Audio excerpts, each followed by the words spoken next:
خدا کیوں تکلیف دیتا ہے، یا خدا تکلیف، بیماریوں، مشکلات اور مصیبتوں کو کیوں آنے دیتا ہے؟ ایک محبت کرنے والا طاقتور خدا اتنا المیہ درد اور اذیت، بہت ساری مہلک بیماریوں اور مہلک حادثات کی اجازت کیسے دے سکتا ہے؟ خدا مصائب کو کیوں جاری رکھنے کی اجازت دیتا ہے؟ جب بھی کوئی ذاتی سانحہ قدرتی آفت آتی ہے، بہت سے لوگوں کے پاس حقیقی اور قابل فہم سوال ہوتے ہیں، خدا نے اس کی اجازت کیوں دی؟ خدا مصیبت، برائی اور موت کی اجازت کیوں دیتا ہے؟ مختصر جواب یہ ہے کہ ہم نہیں جانتے کہ کیوں، لیکن ہم جانتے ہیں کہ خدا ہر اس شخص سے محبت کرتا ہے جو تکلیف میں ہے، اور یہ کہ اس کے پاس ہر شخص کے ابدی بہترین مفادات، اور ہم جانتے ہیں کہ اس کے پاس برائی اور مصائب کی اس دنیا کو راست بازی اور امن کی دنیا سے بدلنے کا ایک مہربان اور محبت بھرا منصوبہ ہے۔ نافرمانی مصائب کا باعث بنتی ہے۔ خدا نے سانپ، عورت اور مرد اور زمین پر لعنت بھیجی، آدم کو ان کی نافرمانی کے نتیجے میں انہیں اور اس کے خاندان کو ہونے والی انتہائی مشکلات سے خبردار کی۔ خدا نے انہیں دوسری بار بتایا کہ وہ واقعی مر جائیں گے اور وہیں سے مٹی میں مل جائیں گے جہاں سے وہ آئے تھے۔ پھر اس نے ان دونوں کو باغ عدن سے باہر نکال دیا اور فرشتوں کو دروازے پر رکھا تھا کہ وہ زندگی کے درخت کی حفاظت کریں، اور آدم اور حوا کو باغ میں دوبارہ داخل ہونے سے روکی۔ پہلے خاندان کے لیے زندگی بہت مشکل ہونے والی تھی۔ ان کے پلوٹھے بیٹے قائن نے اپنے بھائی ہابل کو قتل کر دیا۔ مزید دکھ، مصائب اور برائی اس وقت تک جاری رہی جب تک کہ بنی نوع انسان کی شرارت اس قدر بڑھ گئی کہ خدا نے طوفان نوح کے ذریعے اپنی تخلیق کردہ زندگی کا زیادہ تر حصہ تباہ کرنے کا انتخاب کیا۔ شیطان کی چال بازی اور آدم اور حوا کے غلط انتخاب نے دنیا میں مصائب کا آغاز کیا۔ خدا نے تکلیف نہیں دی، پھر بھی اس کائنات میں کچھ بھی نہیں ہو سکتا جب تک کہ خدا اسے ہونے کی اجازت نہ دے۔ تو خدا کیوں دکھ کی اجازت دیتا ہے؟ کیونکہ وہ ہمیں آزاد انتخاب کی اجازت دیتا ہے، انسان بننے کے لیے، نہ کہ پہلے سے پروگرام شدہ روبوٹ کی طرح۔ اس کا مطلب ہے کہ ہم گناہ کرنے کا انتخاب کر سکتے ہیں اور خدا کے مفید قوانین کی نافرمانی کا قدرتی نتیجہ بھگتنا ہے۔ واقعی تاریخ سے پتہ چلتا ہے کہ ہر ایک نے گناہ کا انتخاب کیا یا اس میں گرا، اور گناہ کی مزدوری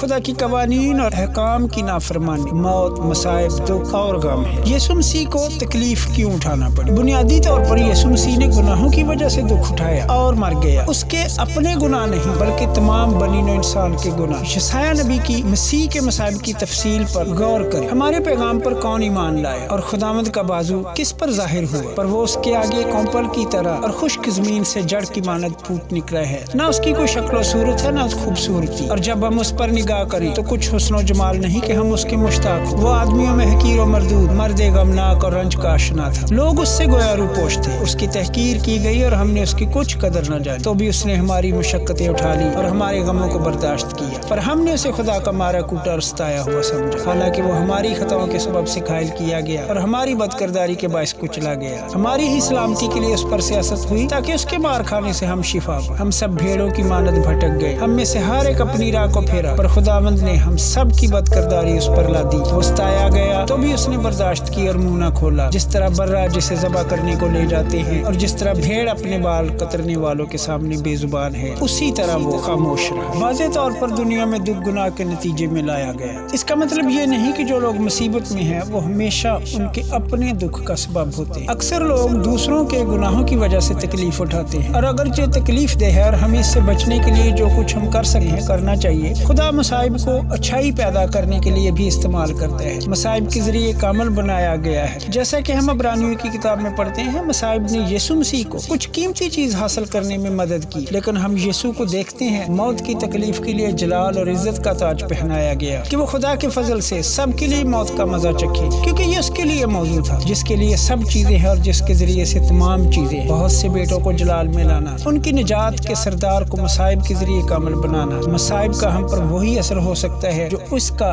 یسوع مسیح پر پڑا تھا۔ یہ ہمارے کردار اور ہماری زندگیوں میں مزید مسیح جیسا بننے میں ہماری مدد کر سکتا ہے۔ جیسا کہ ہم پڑھتے ہیں، خدا بہت سے بیٹوں کو جلال میں لانے کے عمل میں ہے، اور مسیح پہلا اٹھا ہونے کی وجہ سے پہلے وہاں پہنچا۔ مسیح ابلیس کی طرف سے آزمایا گیا تھا اور وہ کبھی نہیں جھکا۔ اسے آزمایا گیا، مارا پیٹا گیا اور مصلوب کیا گیا۔ اس نے کبھی گناہ نہیں کیا۔ ہمیں بھی نصیحت کی جاتی ہے کہ ہم یسوع مسیح کے نقش قدم پر چلتے ہوئے جو کچھ بھی اس زندگی نے ہمیں پیش کرنا ہے اسے برداشت کریں۔ پولس رسول نے کہا، کیونکہ میں سمجھتا ہوں کہ اس وقت کے مصائب اس جلال کے ساتھ موازنہ کرنے کے لائق نہیں ہے جو ہم پر ظاہر ہوگا۔ اس نے تصدیق کی کہ سب چیزیں ان لوگوں کی بھلائی کے لیے کام کرتی ہیں جو خدا سے محبت کرتے ہیں، ان کے لیے جو اس کے مقصد کے مطابق بلائے جاتے ہیں۔ اور یہ کہ اگر خدا ہمارے ساتھ ہے تو کون ہمارے خلاف ہو سکتا ہے؟ لیکن جیسا کہ پطرس رسول نے کہا، ہمارا مخالف ہمیں ہڑپ کر کرنے کی کوشش کر رہا ہے جیسا کہ اس نے مسیح کو کھا جانے کی کوشش کی تھی۔ ہوشیار رہو، ہوشیار رہو، کیونکہ تمہارا مخالف شیطان گرجنے والے شیر کی طرح گھومتا پھرتا ہے کہ وہ کس کو کھا جائے۔ اس کا مقابلہ کرو، ایمان پر ثابت قدم رہو، یہ جانتے ہوئے کہ دنیا میں تمہارے بھائی چارے سے بھی وہی مصیبتیں آتی، لیکن تمام فضل کا خدا جس نے ہمیں مسیح یسوع کے وسیلہ سے اپنے ابدی جلال کے لیے بلایا، آپ کو کچھ عرصہ تک دکھ سہنے کے بعد کامل، قائم، مضبوط اور آباد کرے گا۔ کیا یہ بہت اچھا نہیں ہوگا؟ یعنی